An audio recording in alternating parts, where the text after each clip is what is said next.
Well, it is great to see everybody here today. Got something good after services, or really after I get done talking, we're going to acknowledge a lot of our seniors. We've got a number that have graduated this last week, so we're going to be excited to see them and hear what God is doing in their life. But here's what I want to talk about today, is how we overcome the pressure to do what is wrong. You know, how do you do right when you know the right thing to do, but you're just under the pressure to do things that are wrong? We talk about this with our kids a lot. As they're growing up, high school, junior high, even elementary school, we know that they're under pressure by their friends to do things they know they're wrong. It's not a question of whether or not our kids know that it's wrong. It's just they're under the pressure to do it. And sometimes they follow through with it. They don't do what's right. They end up doing what's wrong because of the pressure that they're under.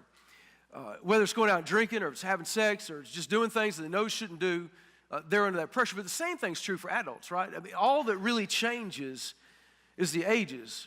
And so, you know, you're in high school, you think, well, you graduate high school, you go to college, all of a sudden that pressure that they do what everybody else is doing, or at least what you think everybody else is doing it, you think it's going to change when you get in your 20s or your 30s or even your 60s or 70s, and it doesn't change. The pressure to be out drinking at night, still the same. The pressure to commit sexual immorality, still the same. The pressure to hate somebody else because your best friend hates them, still the same. You see that in high school a lot, you know, right? You know, some girl gets in a fight with this other girl that's over here. She expects all her girlfriends to hate that girl because of what she said to her. And they're like, and all the other friends, that they were being honest, they go, she didn't do anything to me. I don't know why you want me to hate her on your behalf. But, you know, we're under pressure to do what we know is wrong. And so in responding to that, we don't always respond the best way. As an adult, you get under pressure to do business with somebody that you know you really shouldn't be, or to be nice to somebody because they're a customer of yours and you know it's wrong. And you're faced with, you know, am I going to, you know, pay the cost and the price of the loss of business or the loss of a friendship? You know, friendships mean a lot to us. Business means a lot to us. The money that provides for our family means a lot to us. But along the way, whether you're in junior high, or you're in high school, or you're being an adult and living life, we all find ourselves in a position, in places in life where we have to choose. You're going to have to make a decision whether or not you're going to do what's right, even when you are under pressure. So we lie, we deceive, because we don't want to do what's right because of the pressure that's around us. We've got sometimes parents put pressure on us, sometimes spouses put pressure on you to do what's wrong. You know it's wrong, but you do it anyway because you're living with them. I mean, you're married to them. You've got children with them. And so you end up bowing to the pressure, do what you know is wrong when you know that you really need to do what's right. And it's tough. Those are real life situations that we have to go through that are not easy for us because it forces you to make a choice. Whether or not you're going to do what you know you should do, or you bow to the pressure of a friend or circumstance or some other thing that's going on in life. So there's three things that I think God wants to show you today through the scripture. The first one is this, is that when we get under pressure to do something that's wrong, we feel this conflict inside of us. I mean, we all feel it. Whether we're aware of it at that moment or not, we still feel that conflict. Now that conflict can be there for one of two different reasons. One we're talking about today, the other we're not. You can feel that conflict from God when it is a test from God, like God is testing your faith. We also feel that conflict inside of us when there is some temptation to do something that's wrong. And so we need to understand the difference between what is a test from God and what is a temptation from Satan. And I know, and that's, we're going to cover this in just a minute, it's kind of hard sometimes for us to tell, and I hope I'll be able to just kind of settle that for you. You'll know when God's testing you and when you're being tempted. The second thing is this, is that you need to understand how you're going to be pressured to do wrong. I mean, if you're going to stand up under and do what's right, you need to understand how and in what ways that pressure is going to come. And then the third thing is this, is that you need to know how to overcome that pressure. I mean, when you're pressured to do something that's wrong, your boyfriend, your girlfriend, your husband, your wife, your kids, I mean, they're putting pressure on you to do things that you know you shouldn't do. How do you overcome that? I mean, how do you really just be successful through that time?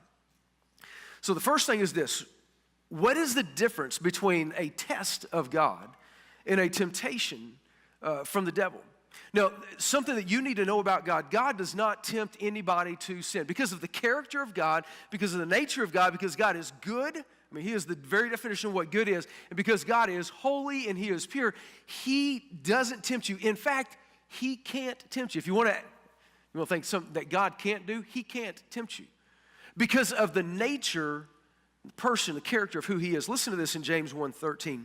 It says, let nobody say when he is being tempted that I am being tempted by God, for God cannot be tempted by evil. He cannot be tempted by evil, and he himself tempts nobody. So one of the things that are true about God is that he cannot be tempted by evil, and the logic that moves on from that means that since he can't be, then he won't ever tempt you to evil. Now, some things that God does do is that he will test you in your faith. We read about that in the Old Testament, New Testament as well. Your faith will be tested. There was a guy by the name of Abraham. And God came to him, he says, listen, Abraham, here's what I want you to do. I want you to take Isaac, your own son, your only son, and I want you to sacrifice him up on Mount Moriah to me. It was a test of his faith.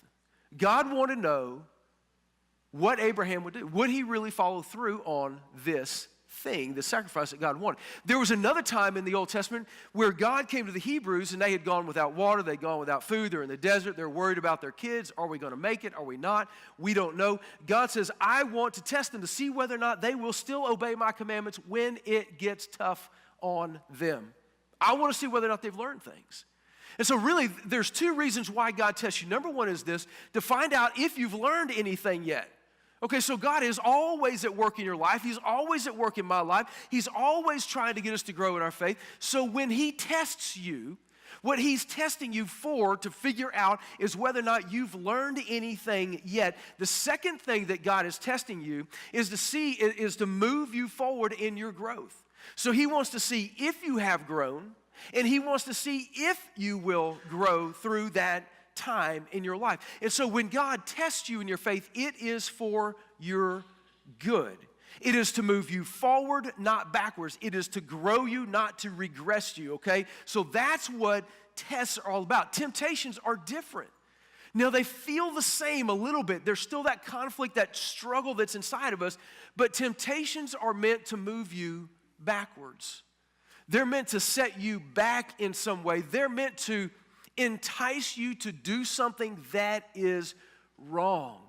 It's something that's used for your harm and not for your good. So if you feel something like this, you feel a struggle inside of you, that I should share my faith, that I should literally just talk to somebody else about Jesus, ask them, do you want to trust to receive Jesus in your life? And you feel that struggle inside of you, that just conflict going on. It's like, God, I just don't know if I want to do this, or can I do this? I don't know. That is a test. It is a test. Because what the whole struggle is about moving you in forward to do something that is good. We talk about tithing in church, like giving 10% of your income back to the ministry. That's how all this stuff happens, okay? People give. So you become under this conviction of sin. So it's like, hey man, I need to give a tenth, and you feel the struggle that's inside of you. And it's like, God, I just don't know, and should I not, and I don't know what I'm going to do with that. Listen, that is a test of God. He wants to know, have you grown? He wants to grow you through your obedience to that, but that is moving you forward toward a good thing. How about forgiveness? God says, listen, I want you to forgive that guy. I want you to forgive that woman. You're like, Lord, I know I need to forgive, but it's really hard for me to forgive. And God, I know, but I want to, but I really am struggling with this. I don't know the conflict. And so if you feel that conflict about forgiving somebody, that's a good thing. So you know that is a test of God, because God is pushing you. He's moving you. He's trying to get you to grow in your faith so that you forgive that individual for what they've done. That's what a test is. That's what it feels like. That's the goal and the motivation for it all. Now, temptations are different than that. Because temptations, when you feel the conflict, like, oh, I want to go out tonight and get just hammered. I mean, I want to get drunk. This is what I want to do, but I know it's wrong and I shouldn't do this. But if it's moving you towards something that is evil and something that is bad and something that is wrong, then that is a temptation, because it's working to set you back. It's not working to grow you. That's what a temptation is. If you're thinking, man, I just want to hate on her just a little bit longer.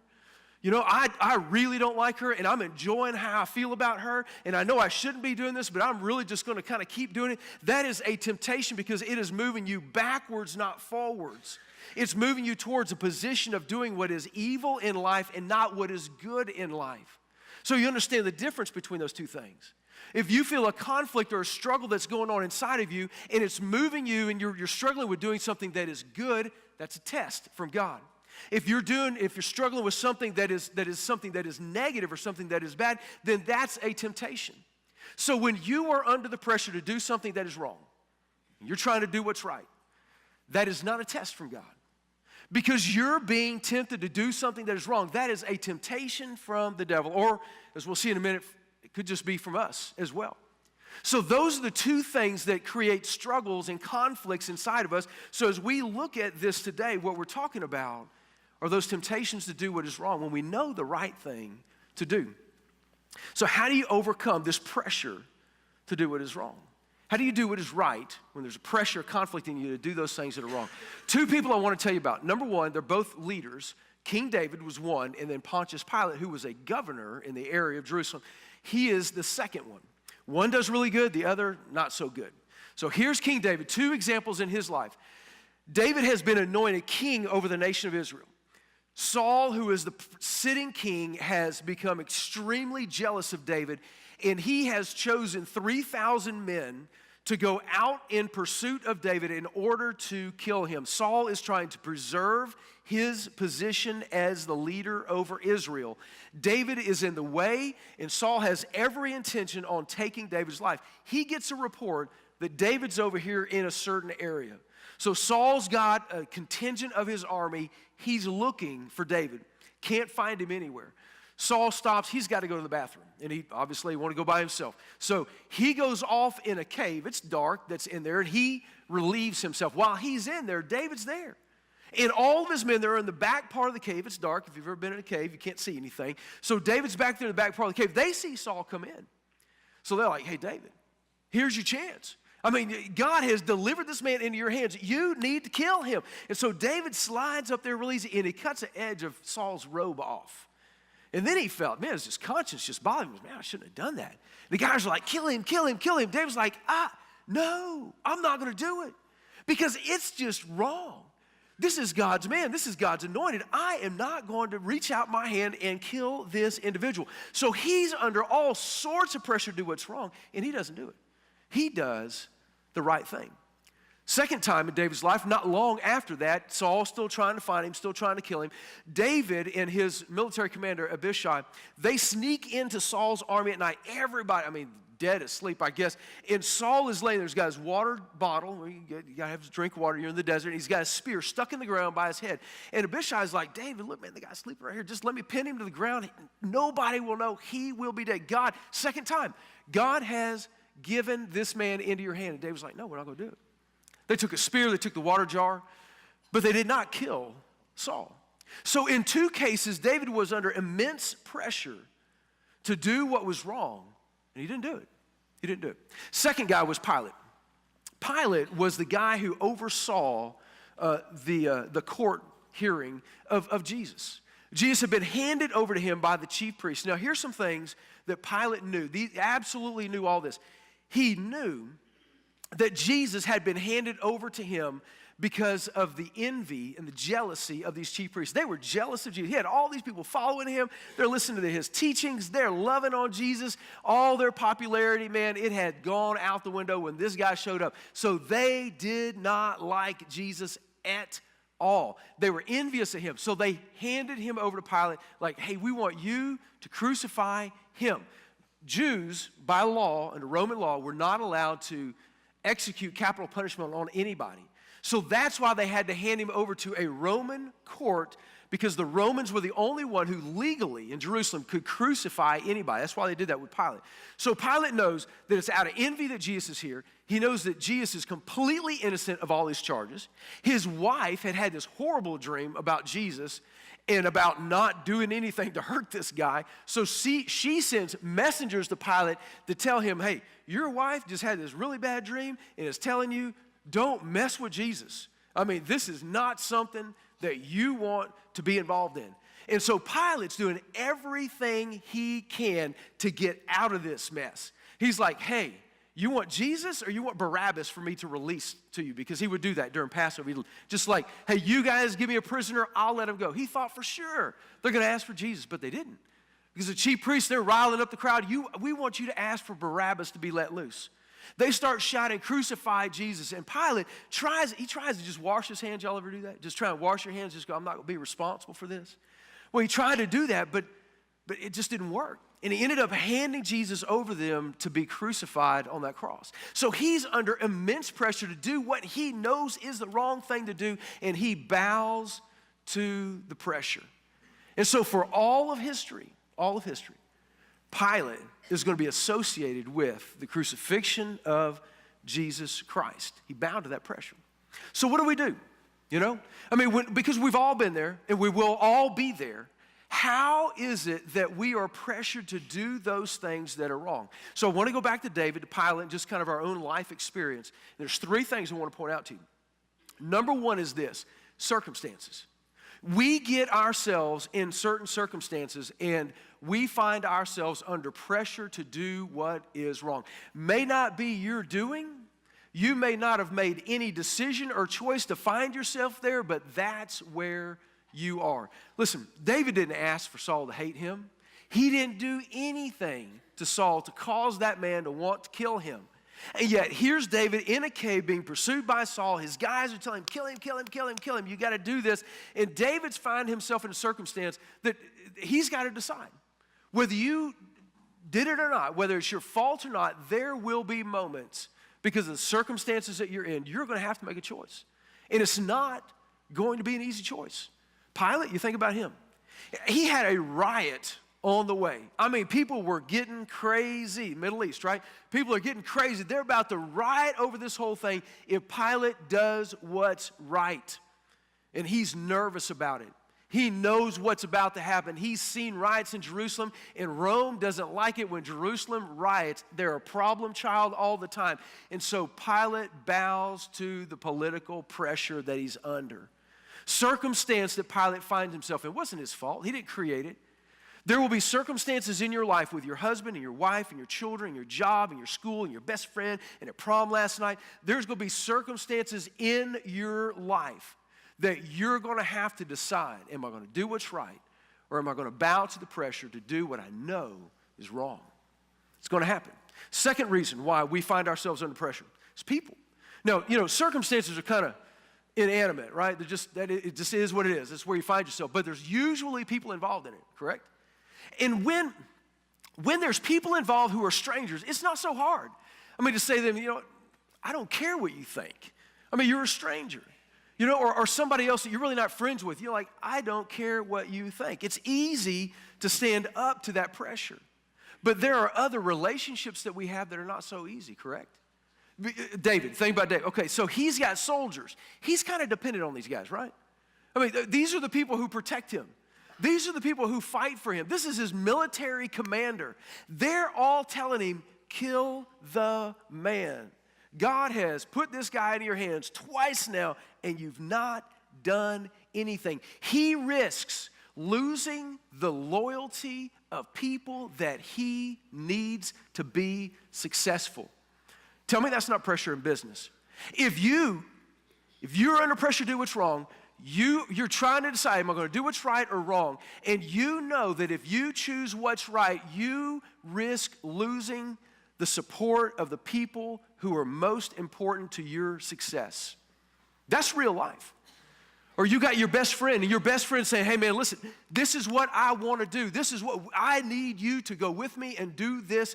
I don't want to go alone. Whatever it is that they tell you. You risk losing your best friend. You risk your husband being angry. You risk your wife being upset if you choose to do what's right over the pressure to do what's wrong. We're all faced with those things. So there will be people in our lives, and the most difficult ones are the folks that we care about. There are our friends, there are our husbands, there are our wives, there are the people that we love and that we respect and that we listen to and that we want to be around. But we will be faced with those times where we have to choose what is right over what is wrong.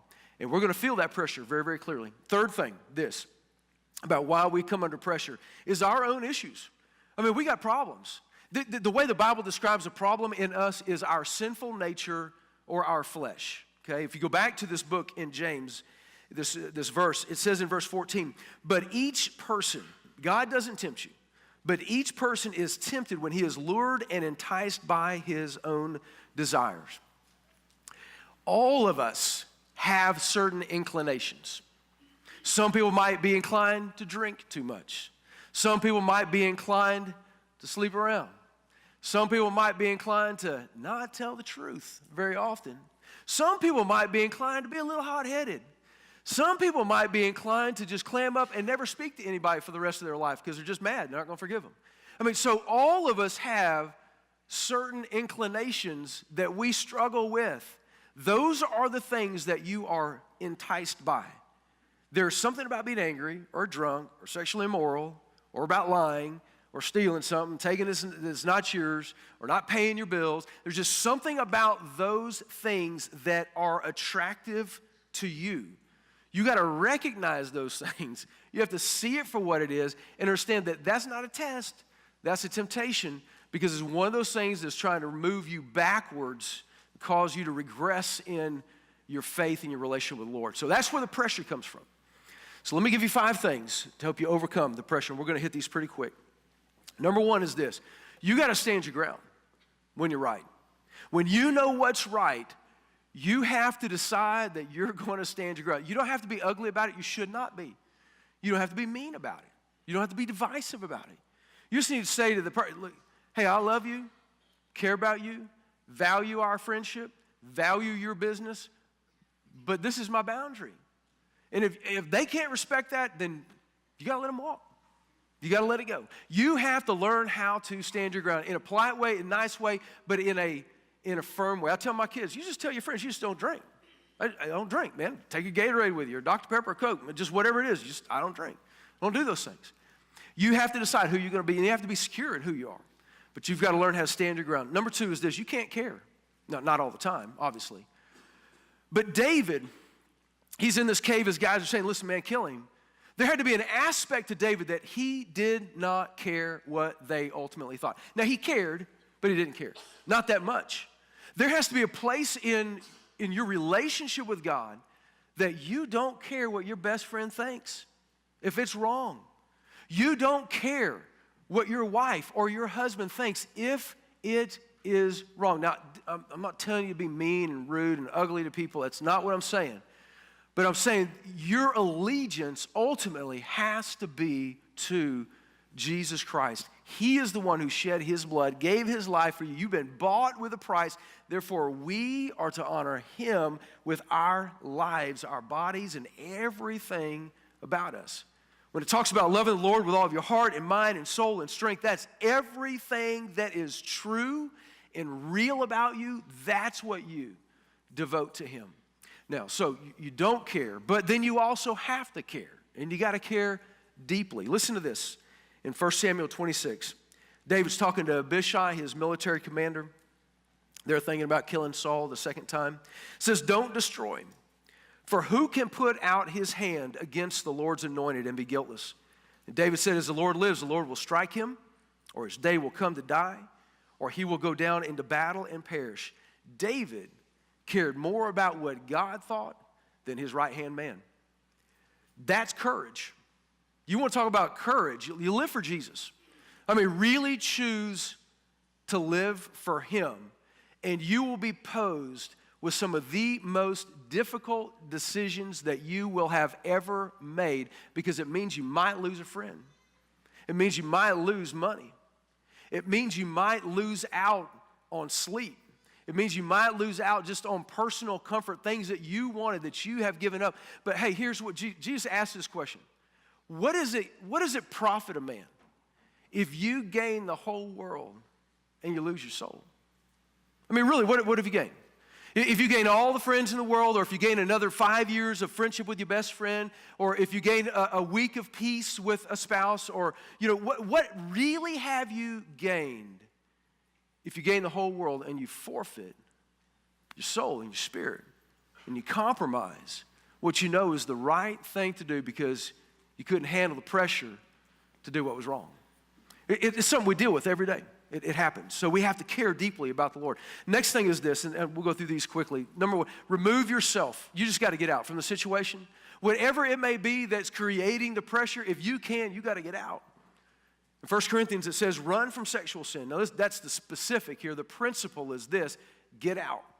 I mean, remove yourself from it. No other sin so clearly affects the body as this one does, for sexual immorality is a sin against your own body. And the last one is this: you got to stick with it. You cannot give in. You can't just say, man, I'm all in, all done. I can't handle this. Now, I know we all succumb. We all get, pressure becomes too much. But you got to stick with it. In Hebrews, it tells us this. It says, in your struggle against sin, you've not yet resisted to the point of shedding your blood. So in our struggle against sin, listen, you've not lost your life, neither have I. We're all still here. You may have lost a friendship. You may have lost some money along the way. But really, what does it matter? If you did what was right and you honored God with your life, God is going to bless you. You know, the disciples, they were worried one day. They said, hey, Jesus, you know, we left houses. We left farms. We've left businesses. We've left all this for you and for your kingdom. What's there in store for us? And an interesting comment that Jesus makes, he says, in this life, and we know we're going to get a lot in the next life. We get that. But in this life, he says, you're going to receive moms and dads and brothers and sisters and houses and farms and all these other things. Everything you gave up, God is going to give you so much more than that. I think what Jesus is talking about is this, is the relationship you think you can't do without. You trust him? Man, God can bless you with a relationship that's 10 times better than that you have no idea that even could exist. You think, I can't live without my best friend. You know, I can't live without that person always liking me. Some of us, we want to be liked by other people. And God says, man, if you trust me to do the right thing and don't bow to the pressure to do the wrong, don't you think that anything you give up, that I can't take that and multiply it by 10? It's all an issue of how much we trust God and how deeply we care about him. So over the last few weeks, we've been talking about, doing what's right, not what's wrong. So let's flip this upside down and talk about this. Is there some wrong that maybe, you're like on the verge of, kind of in the middle of, maybe thinking about coming out of? Is there some wrong right now that as we've talked, you said, yeah, I bowed to that pressure. It was a circumstance, it was a person, it was myself, it was just my own inclinations to go do this. If that's where you are, there's a way out. And there's two things really that the Bible talks about. One is confession, and the other is repentance. And you've got to have both of them. Confession is just saying, hey, God, I was wrong. But that kind of stops short, doesn't it? Right? You try that one at home. I was wrong, but I ain't changing. How far does that go?